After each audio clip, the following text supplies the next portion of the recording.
Selamat datang Perwira Pertamina Hulu Energi di video series Adventure and Tour of Duty. Sesuai dengan judulnya, kita akan berkenalan lebih dekat dengan sosok para leaders yang inspiratif yang sudah berpetualang membangun karir di Pertamina. Tour of Duty tidak menggetarkan hati, melainkan menjadi anak tangga yang membawa para leaders mengasah kepemimpinan dan kapabilitas serta berkontribusi bagi negeri kita tercinta. Tentunya bukan hanya motivasi yang bisa kita dapatkan. Dengan refleksi terhadap perjalanan karir para leaders, kita bisa semakin mendalami nilai-nilai akhlak sebagai panduan dalam perjalanan karir kita. Nah, di awal sudah ada cuplikan lokasi-lokasi nih yang menggambarkan perjalanan karir pembicara kita hari ini, yaitu Bapak Ramkrishna. Bapak Ramkrishna mengabdi pada negeri selama 23 tahun melalui Pertamina, menjalankan tour of duty lebih dari 7 kali, baik di Jakarta maupun di daerah pelosok di Indonesia, yang memperkaya kapabilitas, leadership, serta memberikan exposure terhadap budaya baru.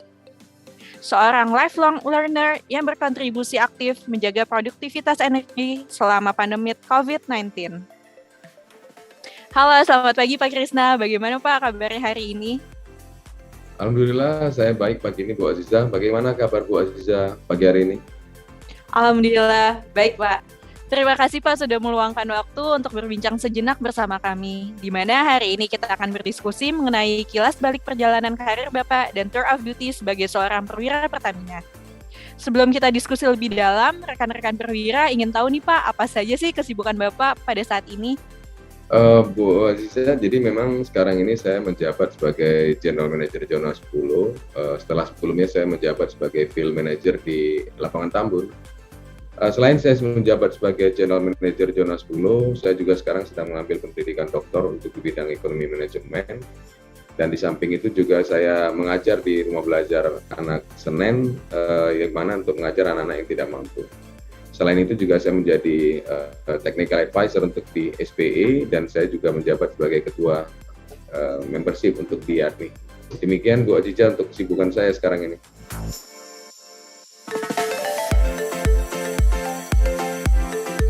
Nah, pasti rekan-rekan perwira juga pada penasaran nih Pak, bagaimana sih resepnya bisa menjadi hebat seperti Bapak? Kalau dikaitkan dengan value akhlak yang para perwira juga sudah pasti familiar nih. Nah, kira-kira value apa sih yang paling menggambarkan perjalanan karir Bapak selama ini? Baik Bu Aziza, jadi memang di awal karir saya, setelah saya mendapat pendidikan di PPST, kurang lebih 9 bulan pendidikannya. 6 bulan saya mendapat pendidikan di Jakarta, 3 bulannya di Cirebon. Selesai kita mendapat pendidikan ke 35 orang yang diterima melalui program PPST, saya mendapatkan penempatan untuk di Sangatta. Jadi kalau sesuai dengan akhlak, yang paling saya lihat mirip dengan di sini yaitu bagian kompeten. Dengan seragam Pertamina ini, mungkin sekarang kita bisa membahas kilas balik kisah Bapak nih Pak dari tahun 1998. Bagaimana sih Pak cerita awal mula seorang Ramkrishna berkarir di Pertamina? Ini pertanyaan yang menarik ya Bu Aziza. Jadi memang di awal 98 setelah saya diterima oleh Pertamina melalui pendidikan PPST seperti yang saya sampaikan tadi. Jadi ada 35 orang dari kita. Kita diterima seperti yang saya sampaikan tadi, dan saya ditempatkan di Sangatta. Dan kemudian setelah saya menjabat sebagai Junior Reservoir Engineer di Sangatta, saya dipindah ke Pulau Bunyu. Jadi kalau Bu Aziza pernah dengar Pulau Bunyu, dulunya itu merupakan wilayah di bagian dari Kalimantan Timur, walaupun sekarang bagian dari Kalimantan Utara. Bagi saya melihat Pulau Bunyu ya sebenarnya awalnya ya cukup artinya seperti bayangan saya seperti apa pulau ini gitu. Bayangan saya apa seperti Alcatraz di Amerika, seperti itu bayangan saya gitu. Tapi saya percaya pasti Pertamina menempatkan saya ke sana itu artinya untuk lebih baik dalam sisi akhlak tadi. Jadi memang saya kemudian berangkat ke Pulau Bunyu, dan ternyata alhamdulillah di situ saya juga mendapatkan tambahan pendidikan dari Pertamina. Saya dikirim ke Amerika waktu itu kurang lebih sekitar 1 bulan di Texas dan kembali pulang ke Pulau Bunyu. Dan di sini saya melihat bahwa di akhlak itu tadi hal yang berkaitan dengan adaptif dan kompeten lagi di sini. Jadi memang di Pulau Bunyu ini dengan keterbatasan engineer yang dipunya di sana, saya dituntut untuk bisa menjadi lebih baik di sini. Jadi saya lebih banyak artinya mengupgrade kemampuan saya secara teknikal itu di Pulau Bunyu. Dikarenakan Pulau Bunyu ini sangat challenging ya dengan wilayah yang 5 kali 17 kilo. Kalau perwira Pertamina bisa melihat di peta, jadi memang wilayahnya sangat kecil dan ternyata tantangannya sangat luar biasa di Pulau Bunyu. Berbeda dengan apa yang kita sering lihat di Jawa dan Sumatera yang memang struktur ya jebakan di sini sangat stratigrafi. Dan di sini sangat challenging. Di sini saya juga melihat bahwa sebagai seorang reservoir engineer, itu sangat penting hal-hal yang berkaitan dengan apa yang saya pelajarin waktu di bangku kuliah, dan juga waktu artinya saya mendapat pendidikan di PPSD, itu semua bisa saya terapkan. Dan di pulau ini juga saya melihat bahwa hubungan keluarga di Pertamina itu menjadi sangat bonding gitu. Jadi saya mengenal satu dengan yang lain. Dan di zaman itu juga telekomunikasi tidak begitu baik, itu jadi memang sangat membuat saya bisa menjadi lebih adaptif bahwa Indonesia itu memang besar sekali gitu. Seperti kita tahu Pulau Bunyu itu juga sangat berbatasan dengan Malaysia gitu. Di situ saya melihat batas kita itu sangat dekat dengan Malaysia sehingga makanan, kemudian televisi semuanya itu di-provide oleh Malaysia. Dan saya melihat sekarang dengan adanya program dari pemerintah untuk daerah Indonesia yang terluar, itu sangat baik ya, artinya menjadikan Bunyu dan daerah-daerah sekitarnya itu menjadi lebih Indonesia dibanding dulu saya pertama datang ke sana, itu memang sangat berbeda. Kita merasakan suasana Malaysia sangat terasa di situ. Adaptif dalam hal ini, bagaimana kita bisa terus berinovasi dan kita bisa menghadapi terhadap perubahan yang terjadi. Kompeten bagi kita perwira Pertamina merupakan hal terus belajar dan mengembangkan kapabilitas.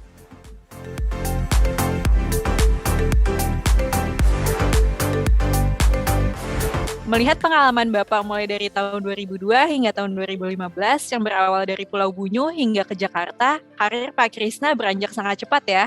Dari seorang reservoir engineer hingga menjadi senior engineer di kantor pusat Pertamina EP. Pengalaman apa sih Pak yang paling berkesan buat Bapak selama proses tersebut? Pengalaman dari 2002, Bu Aziza, sampai saya di tahun 2013 waktu itu. Jadi memang setelah saya bekerja di Pulau Bunyu kurang lebih 3 tahun, saya dipercaya lagi oleh Pertamina untuk pindah ke Sumatera Selatan. Sumatera Selatan ini, walaupun saya dilahirkan di Sumatera, cuman berbeda, yang satu saya lahirnya di utara, yang di selatan gitu. Daerah yang saya juga belum pernah datangin gitu, Palembang gitu. Di dalam bayangan saya waktu itu Palembang itu cenderungnya seperti keras atau orangnya lebih berbeda gitu. Ternyata setelah saya menempatin jabatan saya di Prabu Muli, hal itu sangat berbeda. Jadi putra-putri saya lahir di Palembang dan mereka malah merasa lebih sebagai orang Palembang dibandingkan orang Sumatera Utara gitu. Di sini saya melihat waktu saya ditempatkan di Prabu Muli ini sangat challenging. Kembali lagi saya mendapatkan tugas dari Pertamina yang sangat menantang. Di sini kembali kompeten itu menjadi hal yang sangat penting. Di mana wilayah yang dulu saya tangani di Bunyu, mainly-nya itu di oil, di sini saya dipercaya untuk menangani gas.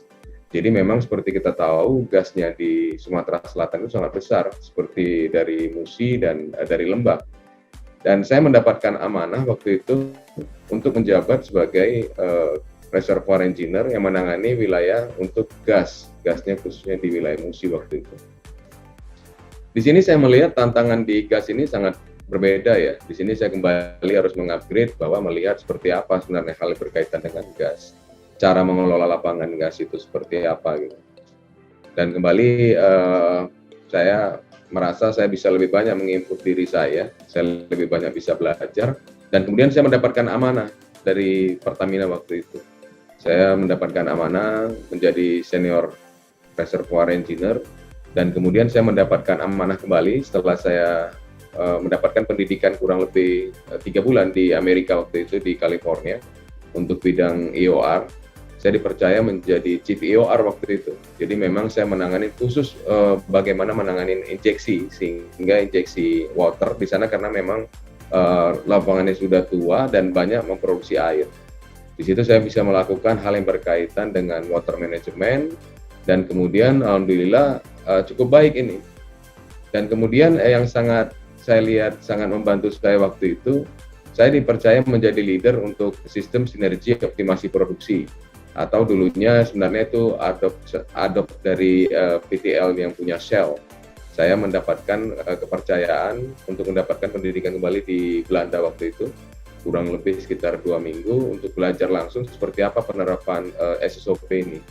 Dan total yang saya setelah tanganin SSOP itu sendiri kurang lebih ada 20 project waktu saya menjabat sebagai Chief EOR di Pertamina Sumatera Selatan. Setelah saya menjabat sebagai Chief EOR kurang lebih 2 tahun, jadi saya dipercaya kembali untuk menjabat sebagai Chief of Simulation.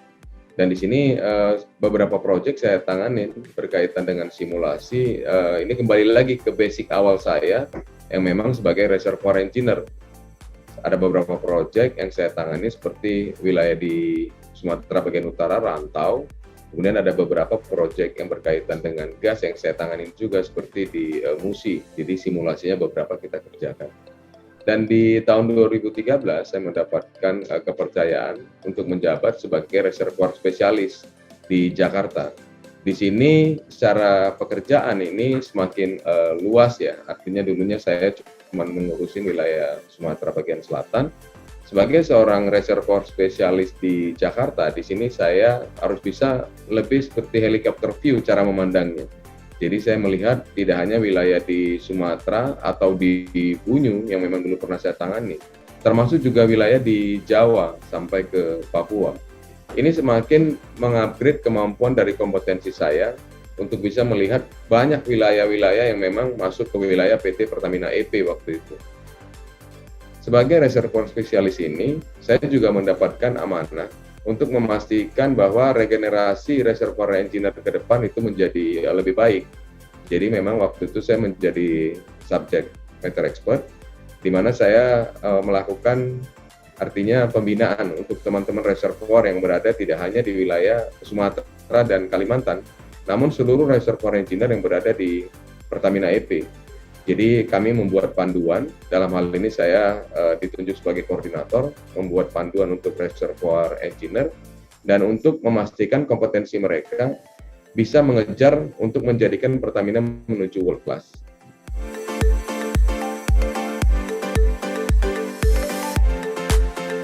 Berarti ada highlight value akhlak yang paling relevan dengan setiap titik perjalanan Bapak ya. Di awal penting untuk menjadi adaptif, lalu seiring dengan waktu di perusahaan, maka kompeten juga harus terus dikembangkan. Untuk langkah selanjutnya, kira-kira poin apa lagi nih Pak yang harus kita terapkan? Pertanyaan ini sangat menarik Bu Adijaya terkait dengan langkah saya selanjutnya. Di tahun 2015, setelah saya menjabat sebagai reservoir spesialis kurang lebih 2 tahun di Jakarta, di tahun 2015 saya mendapatkan amanah dan menurut saya ini suatu yang luar biasa ya. Saya dipercaya menjadi reservoir manager untuk di wilayah Set 5. Menjadi reservoir manager pastinya saya berpikir bahwa saya dipercaya dikarenakan kompetensi saya yang berkaitan dengan technical skill saya gitu. Namun ternyata pada saat saya menjabat sebagai manajer, hal ini bukan menjadi satu hal yang memang menjadi berdiri sendiri ya. Ternyata ada poin-poin lain yang penting untuk mendukung seorang manajer. Di sini saya melihat hal yang berkaitan dengan harmonis di dalam akhlak dan juga hal yang berkaitan dengan kolaboratif. Harmonis ini pada saat kita menjadi seorang manajer, itu kita berhubungan dengan people di sini. Kita berhubungan dengan orang yang memang berbeda mereka secara latar belakang, pendidikan atau mereka asal perguruan tinggi juga berbeda, keyakinan mereka berbeda, sukunya berbeda gitu. Di sini memang harus kita pastikan bagaimana mereka merasa nyaman di dalam satu tim tersebut. Dan yang paling penting kenapa ini memang harus kita lakukan, dikarenakan memang kolaboratif atau kerjasama sesama kita itu baru terjadi jika bisa kita melakukan, artinya bisa menghargai perbedaan satu dengan yang lain gitu. Awal karir saya sebagai manajer itu agak sedikit saya melihat perlu pembelajaran ya. Saya tidak begitu mulus waktu menjadi seorang reservoir manager. Di situ saya mulai melakukan pembelajaran. Saya melihat bahwa ada hal-hal tertentu yang saya harus upgrade sebagai seorang manajer. Saya membaca berbagai macam buku, termasuk buku terbitan Harvard, bagaimana menjadi seorang manajer yang baik. Dan saya pelajarin buku tersebut dan saya terapkan satu persatu. Alhamdulillah ternyata apa yang saya pelajarin dan kemudian saya lakukan diskusi kepada orang lain yang menurut saya menjadi manajer yang lebih baik dari saya, itu memberikan dampak. Jadi selama kurang lebih saya 1 tahun saya sebagai reservoir manager, saya kembali dipercaya waktu itu menjabat sebagai Bunyu Tarakan Exploitation Manager. Saya melihat titik balik saya menjadi manajer yang lebih baik itu pada saat saya menjabat sebagai Bunyu Tarakan Exploitation Manager. Jadi saya memang waktu itu mendapatkan general manager yang sangat tepat ya. Memang Pak Khalid Said Salim selaku general manager saya memberi kemudahan pada saya selaku seorang manajer untuk bisa mengembangkan diri saya secara total. Dengan harmonis dan kolaboratif tadi yang sudah terbentuk di dalam tim, itu memudahkan saya. Hal ini terbukti waktu saya menangani Bunyu Tarakan, di mana Bunyu dalam hal ini produksinya sempat menyentuh titik terendah waktu itu. Jadi produksinya hanya sekitar 2.300 dan saya juga sempat agak sedikit down ya dengan produksi yang sekecil itu. Dan alhamdulillah ternyata setelah kita melakukan meeting dan kemudian koordinasi sama tim saya, itu pelan tapi pasti mulai bergerak produksi itu. Awalnya kita mencapai 3.000 barrel, kemudian bisa meningkat sampai hampir 4.000. Dan yang cukup artinya membuat saya sangat bangga ya dengan tim saya dan termasuk pencapaian kami waktu itu kita bisa menyentuh angka tertinggi di Bunyu mencapai 7.000 barrel, hampir mencapai 7.000 barrel oil per day. Jadi ada penambahan kurang lebih waktu saya menjadi manajer itu 4.000 barrel oil per day. Kalau ini dikaitkan dengan revenue Pertamina, itu ada penambahan kurang lebih sekitar $100 juta yang bisa saya tambahkan. Dan ini merupakan suatu kebanggaan bagi saya. Dan di sini saya kembali melihat bahwa hal yang berkaitan dengan harmonis dan kolaboratif, hal ini merupakan kunci sebagai seorang good manager. Hal ini yang saya juga tetap jaga pada saat saya menjabat sebagai senior manager eksploitasi. Ini tetap saya tekankan dan ini saya kembangkan untuk bisa dilakukan oleh manajer-manajer yang berada di bawah saya. Jadi memang ada 3 manajer yang berada di bawah saya selaku senior manajer eksploitasi, yaitu Bunyu Tarakan Exploitation Manager, kemudian ada Sanga-Sanga Exploitation Manager, dan kemudian ada manajer berkaitan dengan planning. Hal ini kami lakukan setiap hari, dan kemudian kami sering melakukan meeting. Kita melakukan meeting terjadwal, artinya saya mendengarkan masukan dari bawahan saya seperti apa, karena memang cara seperti ini sudah sering saya lakukan waktu saya menjabat sebagai Bunyu Tarakan Exploitation Manager. Jadi saya menerima masukan dari bawahan saya, hal ini terus saya lakukan sewaktu saya menjabat sebagai senior manajer eksploitasi. Jadi kalau saya lihat Bu Aziza, untuk menjadi seorang good manager, kompeten aja tidak cukup di sini. Hal lain yang berkaitan dengan akhlak, yang saya lihat sangat mendukung seorang manajer menjadi good manager, ada hal lain yang berkaitan dengan harmonis, dan kemudian hal yang berkaitan kolaboratif.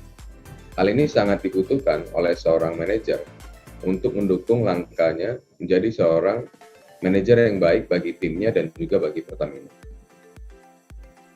Setelah saya menjabat sebagai senior manajer eksploitasi di tahun 2019, itu saya kembali mendapatkan amanah dari Pertamina untuk menjabat sebagai field manager di lapangan Tambun.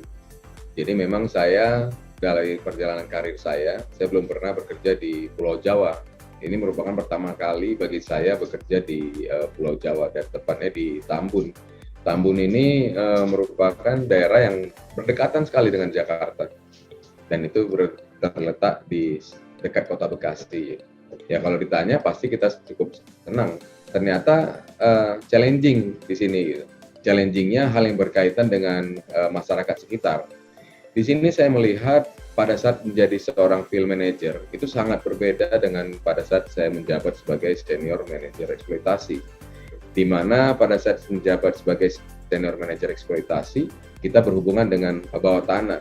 Dan di sini saya mempunyai beberapa pencapaian tadi seperti saya sampaikan ke Bu Aziza, saya memberikan revenue yang cukup baik bagi Pertamina, mencapai hampir $100 juta di tahun 2018. Dan di saat itu juga saya mendapatkan manajer eksekusi terbaik Ternyata di sini saya berbeda gitu. Yang saya dulu melihat subsurface, di sini saya mulai berhubungan dengan masyarakat gitu. Jadi menjadi field manager ini tadi itu merupakan tantangan tersendiri. Dikarenakan memang saya dari awal karir saya memang berada di bidang subsurface gitu. Di sini saya sebagai field manager mulai berhubungan dengan masyarakat, memastikan bagaimana Pertamina itu bisa tetap beraktivitas di sekitar lingkungan Tambun yang memang sangat berdekatan sekali dengan masyarakat, dengan area persawahan, dengan kota. Di sini saya belajar bahwa menjadi seorang field manager, kita harus bisa membina hubungan yang sangat baik dengan pemerintah setempat, dan juga melibatkan CSR dalam hal ini Community Social Responsibility Pertamina, itu sangat diharapkan bagi masyarakat. Dan sebagai field manager ini tadi, saya mendapatkan tugas pertama yang sangat challenging saya lihat waktu itu. Bukan hal yang berkaitan dengan produksi, tapi bagaimana saya bisa mempresentasikan kegiatan-kegiatan kami dalam bentuk presentasi ke Dewan Proper. Dikarenakan memang Field Tambun waktu itu mendapatkan tantangan untuk mempertahankan pencapaian Propermas yang kedua. Di tahun 2018 sebelumnya, Field Tambun meraih emas. Dan saya yang baru dilantik kurang lebih 6 hari sebagai field manager, itu mendapatkan tantangan untuk mempresentasikan hal yang berkaitan bukan dengan subsurface, tapi berkaitan dengan ikan dan juga dengan tanaman ke Dewan Proper gitu. Jadi ini sangat challenging dan alhamdulillah saya bisa gitu melalui itu dengan belajar terus di 6 hari itu. Saya mendapatkan artinya memang dukungan dari teman-teman di Tambun dan alhamdulillah kita berhasil meraih Propermas yang ketiga. Dan ini memberikan suatu motivasi bagi saya bahwa semuanya itu bisa kita lakukan. Dan di field manager ini saya kembali melihat hal yang saya sampaikan sebelumnya tadi berkaitan dengan harmonis, kolaboratif, itu kembali menjadi sangat penting menjadi seorang manajer. Dan pada saat saya menjabat field manager, alhamdulillah saya bisa berhasil mempertahankan lagi pencapaian Propermas yang ketiga di tahun 2020 sebelum saya dipindah menjabat sebagai general manager di zona 10. Harmonis, bagaimana kita bisa saling peduli dan menghargai orang lain. Kolaboratif, bagaimana kita bisa membangun kerjasama yang sinergi sehingga bisa memberikan hasil yang maksimal.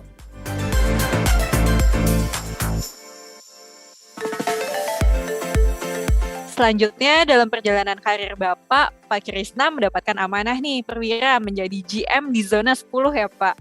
Nah, bagaimana sih Bapak memaknai posisi Bapak sebagai GM saat ini? Bu Ajija, berkaitan dengan jabatan sebagai General Manager Zona 10, memang saya diberikan amanah lagi nih. Pada saat di 1 April 2021, saya dipercaya untuk menjadi General Manager Zona 10. Berkaitan dengan akhlak, menjadi General Manager, itu pastinya berkaitan dengan amanah dan loyal di sini. Bagaimana saya bisa artinya akuntabilitas saya pada saat saya tidak mempunyai benturan kepentingan pada seluruh proyek dan kegiatan yang berada di wilayah zona 10. Dan loyal di sini bagaimana saya sebagai seorang GM bisa menjaga nama baik perusahaan sehingga hal-hal yang berkaitan dengan image perusahaan itu bisa terjaga dengan baik. General Manager zona 10 ini wilayahnya seperti yang saya sampaikan di awal tadi, itu meliputi wilayah yang XPAKT yang berada di offshore, wilayah yang sangat baru bagi saya, hingga meliputi wilayah onshore di Kalimantan Utara yang berada di Bumi Tarakan, Ambalat, Desa Ambalat, Nunukan, serta di Simanggaris. Hal ini sangat challenging bagi saya mengurusin dua provinsi yang berbeda dengan tipe yang ada di offshore dan onshore. Namun kalau saya melihat menjabat sebagai General Manager untuk wilayah offshore merupakan tantangan tersendiri. Karena kalau kita melihat Pertamina itu kalau kita lihat produksi minyaknya untuk di onshore itu sudah semakin sulit kita mendapatkan temuan-temuan baru. Saya melihat untuk di laut ini semakin membuka peluang bagi Pertamina. Dan Pertamina sendiri dalam hal ini kita belum pernah secara 100% melakukan pengeboran untuk di laut dalam. Memang untuk kita wilayah yang swamp dan juga wilayah yang lautnya cenderung dangkal seperti Ataka, kita sudah sangat berpengalaman Pertamina. Namun untuk di laut dalam, Pertamina belum pernah melakukan pekerjaan dimaksud. Di sini kita melihat untuk di zona 10 ini nanti, kita patut berbangga ini sebagai perwira di zona 10 dan juga perwira Pertamina. Di tahun 2026, Pertamina dalam hal ini zona 10 itu akan melakukan pengemburan yang pertama untuk di laut dalam di daerah Sadewa dan Merah Besar. Sebenarnya dari kita melihat ada hal-hal yang mungkin akan kita bisa lakukan di sini nanti Bu Aziza. Kita akan upayakan, insya Allah bisa kita speed up agar proyek ini maju di tahun 2024. Hal-hal yang berkaitan dengan dukungan dari stakeholder dalam hal ini sangat kita butuhkan karena memang persiapan untuk pengemburan laut dalam ini sangat challenging dan ini menjadi yang pertama bagi Pertamina Persero dalam hal ini untuk melakukan secara mandiri. Dalam hal ini tidak ada kerjasama dengan perusahaan lain, kita melakukan secara independen pengemburan laut dalam ini. Kenapa hal ini penting bagi Pertamina? Dikarenakan kalau kita melihat daerah yang banyak belum dieksplorasi oleh kita dalam hal ini di Indonesia itu berada di laut dalam. Dan ini sangat-sangat membuka peluang bagi Pertamina untuk menjadi pemain tidak hanya di Indonesia kalau memang proyek ini berhasil. Kita juga bisa melakukan temuan-temuan lain yang berada di wilayah lain di seluruh dunia. Dan di sini pastinya kita berharap dukungan dari stakeholder, dari dukungan dari BUD kita untuk mensukseskan program pengemburan laut dalam ini. Seperti kita tahu, pandemi COVID-19 ini sudah melanda Indonesia hampir kurang lebih 2 tahun. Hingga 2022 di bulan Maret nanti, itu pandemi COVID-19 sudah melanda 2 tahun totalnya. Kalau kita melihat pandemi COVID-19 ini sangat mengganggu operasional tidak hanya di zona 10, namun mengganggu seluruh wilayah operasional yang berada di Pertamina Persero. Dalam hal ini berkaitan dengan akhlak yang disampaikan oleh kita di Pertamina, hal yang paling sangat berhubungan erat berkaitan dengan amanah. Bagaimana saya bisa menjalankan tugas yang diberikan oleh Pertamina, tetap bisa bekerja dengan baik, tetap menjalankan protokol 6M yang telah ditetapkan oleh Pertamina dan pemerintah, bisa tetap saya patuhin. Dalam hal ini saya harus berani selaku seorang GM untuk tetap memimpin seluruh yang berada di bawah saya, tim yang berada di bawah saya, untuk bisa tetap melakukan pekerjaan-pekerjaan yang berkaitan dengan operasional dan mendukung ketahanan energi. Dan di sini pandemi COVID-19 ini juga memberikan banyak pukulan ya ke kita ya. Artinya ada beberapa teman-teman yang memang harus mendahului kita. Namun teman-teman yang mendahului kita ini kalau kita melihat mereka telah menjalankan amanah dengan sebaik-baiknya dari Pertamina. Mereka memang tidak lebih beruntung dari kita, namun apa yang telah mereka lakukan itu merupakan suatu dedikasi yang luar biasa, tidak hanya bagi Pertamina dalam hal ini, namun juga bagi negara. Di sini saya memaknai hal yang berkaitan dengan amanah tadi sangat-sangat berhubungan erat di tengah kondisi pandemi COVID-19 ini. Di sini kalau kita melihat pada saat kita menjalankan amanah ini tadi, kita menjadikan Pertamina tetap bisa menjadi lumbung energi, memberikan ketahanan energi tidak hanya bagi revenue bagi Pertamina, namun juga bagi masyarakat yang lebih besar. Di sini kita melihat hal yang berkaitan dengan loyal di dalam akhlak menjadi sangat relevan hubungannya. Bagaimana perwira Pertamina bisa mendedikasikan tenaga dan pikirannya untuk tetap bisa produktif. Dalam hal ini untuk bisa tetap memberikan sumbangan sehingga bisa kita hasilkan energi yang bisa menggerakkan roda ekonomi di Indonesia. Amanah bagi saya memegang teguh kepercayaan yang diberikan. Loyal dalam hal ini bagaimana kita berdedikasi dan mengutamakan kepentingan bangsa dan negara. Tidak terasa kita sudah ada di akhir diskusi nih Pak. Sebagai pesan terakhir untuk para perwira Pertamina, apakah ada yang ingin Bapak sampaikan? Pesan saya untuk seluruh perwira Pertamina yang berada di wilayah Indonesia.